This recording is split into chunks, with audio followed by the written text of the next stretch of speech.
Hello people on the cookie pipes, I'm Mr. Spork and these are Mr. Spork's hands. It's cold out here in Canada today. We're on day 3 of the latest round of blizzards out here in eastern Canada. I think we got something like 60 centimeters over the last 3 days. That's 2 feet for you folks on the imperial system. So it's a great excuse to turn on the oven and do some baking. I'm making cookies today because everybody loves a cookie. It boggles my mind when I go to the mega market and I see people paying $4 and $5 for a dozen cookies over in the fresh bakery section, or just about that much for the fancy schmancy ones over in the pre-packaged cookie section. You can make these at home in 15 minutes, 5 minutes to throw the dough together and 10 minutes to bake them. That's barely longer than it takes to make a cup of tea to go with them. But let me tell you what you're going to need to make these real fast. We've got 150 grams of plain old white sugar. I've got 185 grams of all-purpose flour, an egg from a Happy Chicken. Go check out the video of my neighbor's Happy Chickens if you're interested. And I'm using a combination of butter and shortening. I've got 60 grams of unsalted butter and 50 grams of vegetable shortening. The combination of those two keep the cookie from spreading too far on the baking sheet in the heat of the oven. So that's why I use a combination, and I promise you, when you buy those in the grocery store, they're not using all butter there either. A little bit of vanilla. If you are using unsalted butter, you're going to need about half a teaspoon of extra salt. If you've only got salted butter around, you can probably fudge and go ahead and use that in your cookies, but leave out the extra salt. And instead of using baking powder, because we're not making a cake, we're making cookies, I'm using a combination of cream of tartar and baking soda. Those two together are going to make the cookie puff up and then really quickly fall back down. As far as other flavors, you can roll it in something like cinnamon sugar mix if you want to make something what the North Americans would call a snickerdoodle. I even make something I call a chai cookie by freshly crushing cardamom pods and a little bit of ginger powder and a little bit of fresh nutmeg. That makes an interesting flavor. Or you can just roll them in plain old sugar, or you can bake them naked. Either way.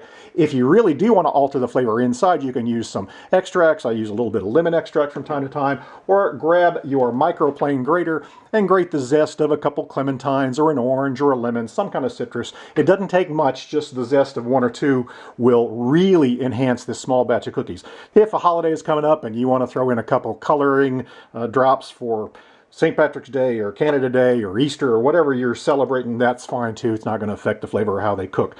One thing you do want to make sure you do when you're making cookies is you want to whip the butter and the sugar together. You're creaming the butter, and what you're doing is incorporating some air to get that cookie lift and lightness in the final character. If you're on a really cold day like I am here today, you might need to soften that in the microwave on very low power for just a few seconds. You don't want to melt it, obviously, you just want to soften it. And you are going to need some kind of a device. I use the whisking attachment on my upright mixer, but if you've only got a hand mixer, that works perfectly well too for creaming the butter and sugar together.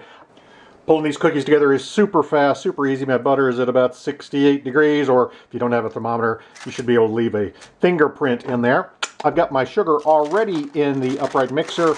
In goes the butter. You can get it to come off your sheet there. In goes the shortening without any worries. And we're going to let the machine do the work here real quick.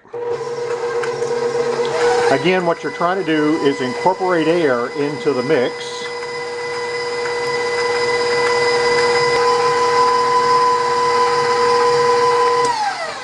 And there you go. After about a minute of whipping on medium speed, the butter and sugar has creamed together nice and light and fluffy. In goes our vanilla, in goes our egg. Let's just give them a quick stir.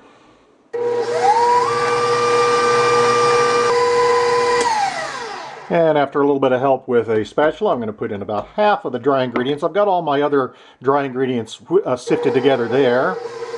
Go nice and slow so you don't get a cloud of flour. Now I want to get the rest of my dry ingredients in there and finish it off with another quick minute or so.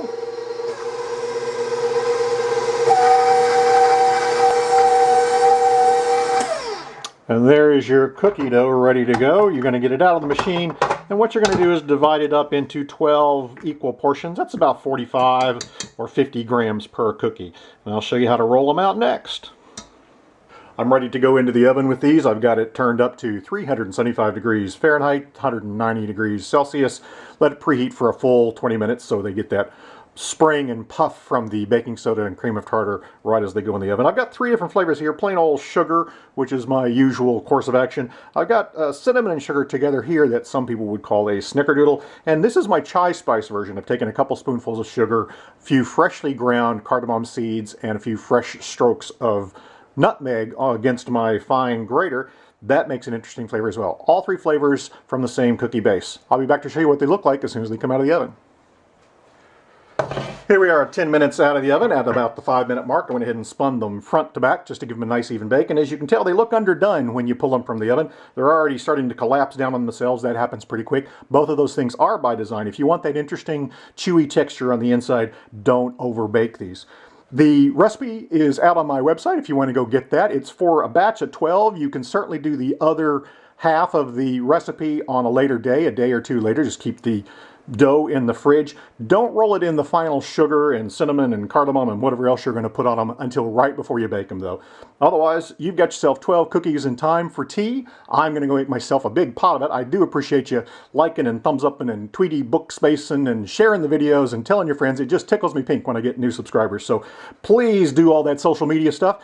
Watch the ad after this if you want to really help me, because that's what lets me keep doing this for you. I'm going to make a pot of a som. Until next time, I'm Mr. Spork. These are Mr. Spork's hands.